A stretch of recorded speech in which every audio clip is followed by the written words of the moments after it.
Bon, imaginons, tu te lèves un matin, super motivé, prêt à devenir un grand cuniculteur. Et là, tu te demandes, est-ce que je commence avec 2 lapins, 10 lapins ou carrément 100, histoire d'aller vite? Eh bien, c'est exactement la question qu'on va éclaircir aujourd'hui, parce que démarrer avec le bon nombre, c'est souvent la différence entre un élevage qui décolle et un projet qui s'effondre dès le départ. Salut, je m'appelle Josio et sur cette chaîne, je partage avec toi mes expériences, mes connaissances, et si cela t'intéresse, n'hésite surtout pas à t'abonner. D'abord, laisse-moi te dire un truc très important. Ce n'est pas le nombre de lapins qui fait la réussite, c'est l'équilibre entre ton objectif, ton budget, ton temps et ton espace. Tu peux bien démarrer avec 50 sujets si tu veux et te retrouver 9 mois plus tard avec 10. C'est purement réel. C'est pourquoi j'aime souvent dire ce truc. Au début de chaque chose, pose-toi les bonnes questions. Qu'est-ce que tu vises réellement? Et surtout, combien tu veux réellement investir? Sans finir toi-même pas devoir manger les granulés de la paix à la fin du mois comme repas du soir. Quand tu arrives à ce niveau, ce n'est plus bon. Alors, première chose qu'il faut retenir, et cela fera même partie de la conclusion, c'est quel que soit ton investissement, qu'il soit petit, moyen ou massif, la meilleure option, c'est de commencer petit, monter en expérience et ensuite agrandir. Je t'explique pourquoi. L'élevage de lapins, ce n'est pas juste nourrir et partir. C'est beaucoup plus que ça. Il faut suivre les animaux, les connaître, savoir détecter des maladies, savoir les prendre en charge, savoir comment envoyer les sujets en reproduction, arriver à réussir des saillies groupées, gérer des mises bas, une étape très délicate d'ailleurs, où tu peux perdre des femelles, sevrer au bon moment, surveiller la croissance, optimiser le rationnement en fonction de chaque phase. Il y a vraiment beaucoup à faire. Et au cours de ces différentes étapes, si tu fais des erreurs, et tu en feras, tu peux me croire, ou ça va être des difficultés qui vont naître au-delà de ton niveau de contrôle. Et mieux vaut y faire face avec un petit nombre. Mieux vaut expérimenter tout cela sur un petit nombre. C'est clairement plus facile à faire. Et le risque à l'investissement reste aussi modéré. En gros, ce qu'on te demande, c'est de passer par une période d'apprentissage et d'expérimentation qui va d'un bout à un autre, qui prend en compte toutes les étapes où tu appliques maintenant ce que tu as appris. La vérité, c'est qu'il y a un gros fossé entre la théorie ou le fait de l'avoir fait chez quelqu'un d'autre et le fait de l'appliquer soi-même à son propre compte. Donc, c'est important d'évaluer tout ça sur un petit effectif pour prendre le temps de gagner en expérience et seulement après chercher à agrandir maintenant en fonction de l'espace disponible et de la capacité à pouvoir couvrir cet espace. C'est la meilleure des choses à faire. Je te vois venir. D'autres me diront, mais tu rends la chose trop compliquée. Tu veux me faire perdre du temps comme ça. Tu veux pas que j'atteigne le haut niveau. Moi, je vais engager un animalier qui est déjà expert dans le domaine et on est sûr de ne pas faire des erreurs. Hmm. Là encore, je te dis que tu as tout faux. Pourquoi? Parce que tu peux engager des gens pour travailler avec toi. Mais ce ne sont pas eux, mais plutôt toi le responsable du projet. C'est toi qui dois comprendre ton élevage. Ce n'est pas à eux de t'apprendre comment les choses fonctionnent. Ils peuvent t'apporter un plus, mais non pas la direction de ce qui se fait. Et pour que toi, tu puisses te placer dans cette posture, tu dois d'abord avoir la connaissance. C'est à toi de te former. C'est pourquoi quand je vois des promoteurs de projets payer beaucoup d'argent pour que leur animalier aille se faire former, je dis que c'est une erreur monumentale. Certains cas peuvent le justifier. Mais si tu ne maîtrises pas toi-même, tu seras prisonnier de tes employés. Et s'ils partent un jour, tout s'effondre. Une autre raison, l'environnement dans lequel tu veux lancer ton projet peut être un environnement nouveau. Et chaque environnement a ses réalités. Donc, tu peux rapidement te retrouver confronté à des difficultés liées à ton site qui agissent en mal sur ton projet, comme devoir être confronté à du bruit qui dérange, des nuisibles, du vol dans la zone, le bâtiment lui-même qui qui posent peut-être problème, les animaliers qui ne font pas bien le travail et du coup, l'élevage se porte très mal. Laisse-moi te dire ceci, on ne passe pas un permis de conduire avec une voiture de luxe ou avec un gros 4x4. Si jamais tu démarres avec un grand effectif et que un ou deux de ces problèmes euh, tapent à ta porte, tu auras beaucoup de difficultés à t'en sortir. Et c'est des situations qui jouent beaucoup avec ton mental. Perdre 50 000, c'est plus facile à consommer que de perdre 5 millions. Donc, cherche à minimiser les risques à tous les niveaux quand tu débutes. Commencer petit, c'est l'idéal. Pour un premier cycle d'expérimentation, ça va te permettre d'avoir une première vague de l'apéro, d'ajuster l'alimentation, de tester la croissance, tout cela sans trop de pression financière. Même dans le cas où tu as un budget illimité, il est quand même important de passer par cette phase d'apprentissage qui limite les risques et minimise l'investissement de base. Donc, si ton idée, c'était de commencer avec un grand nombre, il faut vraiment réévaluer tout ça. Tu veux lancer un élevage, pas un zoo. Tu n'es pas obligé de rapatrier tout un cheptel en même temps.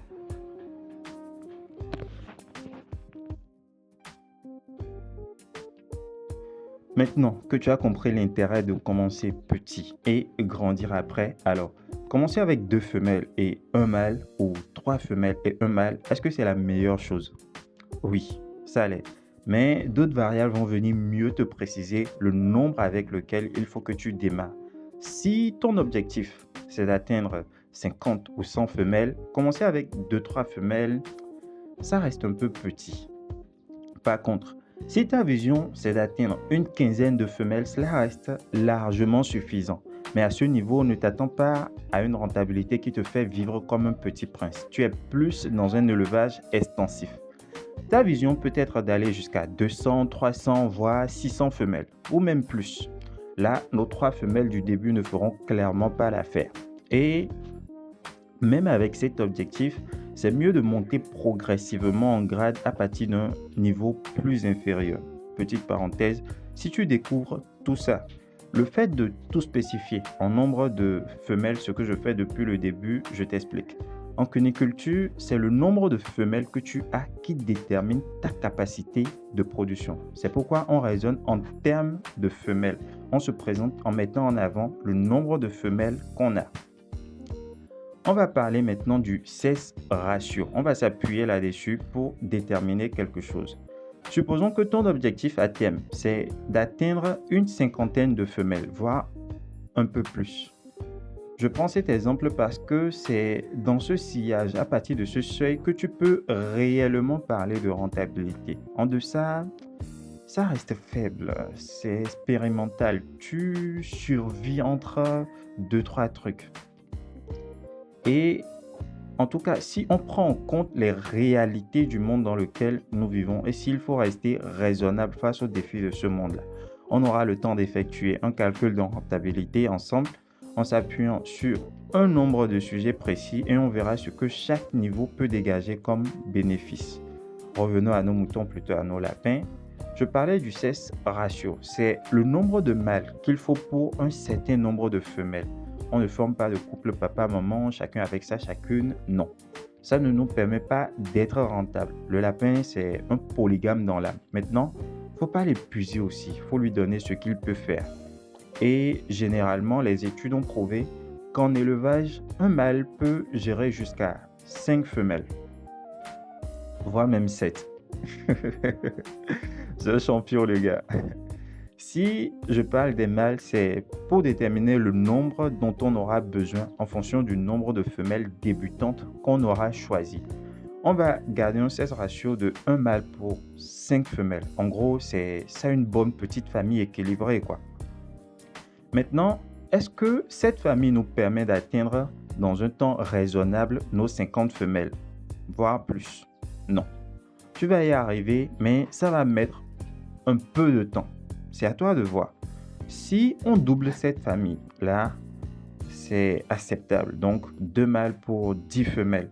Dans le sens où, en 2-3 cycles, tu prennes le temps de sélectionner le nombre de femelles supplémentaires dont tu auras besoin.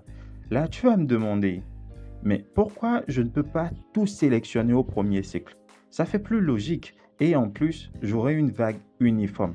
Eh bien, tout simplement d'abord parce que ce n'est pas possible et dans le sens aussi que tes 10 femelles, en fonction de la race que tu as, que ce soit une race lourde ou une race moyenne, tu sais quoi? On va prendre une race moyenne. En fonction de cela, lors de tes premières mises bas, tu vas te retrouver avec des portées moyennes de 7 à 8 latéraux par mètre. Tu peux en avoir plus, tu peux en avoir moins. Donc, environ 80 latéraux qui vont naître. Tu auras probablement quelques mortalités en maternité et en phase de croissance. Considérons que tu en perds très peu et qu'en phase de croissance, il t'en reste 75. La mortalité peut aller bien au-delà encore. Tout dépend de ta technicité et de ton niveau de connaissance dans le domaine. Mais là, restons assez légers. Donc, si on prend ce lot, on va essayer d'appliquer. Si on sort cette petite perte de notre lot de naissance, il va nous rester environ 15 sujets. Donc, dans ce lot, tu as des mâles et des femelles. En théorie, tu te retrouves avec 50% de mâles, 50% de femelles. Si on applique ce pourcentage à nos 15 sujets, on se retrouve environ avec 37 femelles en moyenne. Seulement que ces 37 femelles, tu ne peux pas toutes les envoyer en reproduction. Tu ne peux pas toutes les garder. Tu vas devoir appliquer une rigueur de sélection et en garder que celles qui ont eu un meilleur développement. Il y a des critères bien précis à prendre en compte. Si tu fais bien ce travail, tu vas te retrouver à ne garder que quelques-unes, une quinzaine ou une vingtaine. Il n'y a pas vraiment une logique mathématique à ce niveau. Tu es en pleine expansion, donc il faudra juste observer et regarder celles qui ont eu une meilleure courbe de croissance. Je le disais, il y a des critères bien précis pour essayer de regarder tout ça. Prenons une vingtaine. Cela reste assez large. Donc, une vingtaine en premier cycle. Faudra arriver au deuxième cycle pour atteindre ton objectif, voire un troisième cycle. Pendant ces 2 à 3 cycles environ, 3 à 4 mois et demi, tu auras eu le temps de vraiment apprendre ou réapprendre. Tu auras testé chaque chose, tu seras vraiment apte et légitime pour conduire la suite. On ne finit pas d'apprendre, tu seras toujours à peaufiner chaque chose, mais il y a une base que tu n'obtiens qu'en ne passant que par là. Et c'est le plus important. Donc, en résumé, je te dirais, en fonction de tes objectifs à terme, choisis un noyau initial qui te permet d'effectuer une sélection sur au moins 2 à 3 cycles avant d'atteindre ton but. Pour atteindre une cinquantaine de femelles, tu peux aussi choisir un noyau initial qui va légèrement au-delà de ça. C'est à toi de voir. Il n'y a pas une règle qui te l'interdit, je pense. Mais le plus important, c'est de garder la tête sur les épaules et de ne pas chercher à trop investir au départ.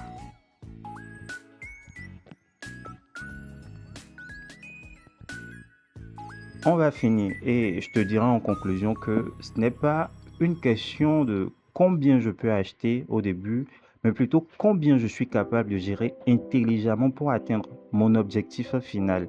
Tu veux réussir en cuniculture? Ne fais pas comme ceux qui foncent la tête baissée avec trop de sujets ou trop peu de sujets et abandonnent 6 mois plus tard. Non. Fais comme un stratège, tu définis ton objectif final, tu choisis un noyau de départ intelligent, tu apprends, tu testes, tu ajustes, ensuite seulement tu montes en puissance. C'est comme ça que tu vas construire un élevage qui dure. Donc, ça va être tout pour aujourd'hui. Je te remercie de m'avoir suivi. Si ce contenu t'intéresse, n'hésite surtout pas à t'abonner. Je le rappelle, le but de la chaîne, c'est de partager avec toi mes expériences, n'est surtout pas de t'embarquer dans une vision. En t'expliquant comment les choses devraient marcher, plutôt partager avec toi ce que moi je fais réellement. Ce n'est que le début de l'aventure. Laisse-moi un like si tu as aimé. Dis-moi en commentaire ce que toi tu penses de tout ça. Je me ferai un plaisir de te lire. Merci d'être resté jusque-là. À la prochaine pour encore beaucoup plus de contenu. Allez, salut!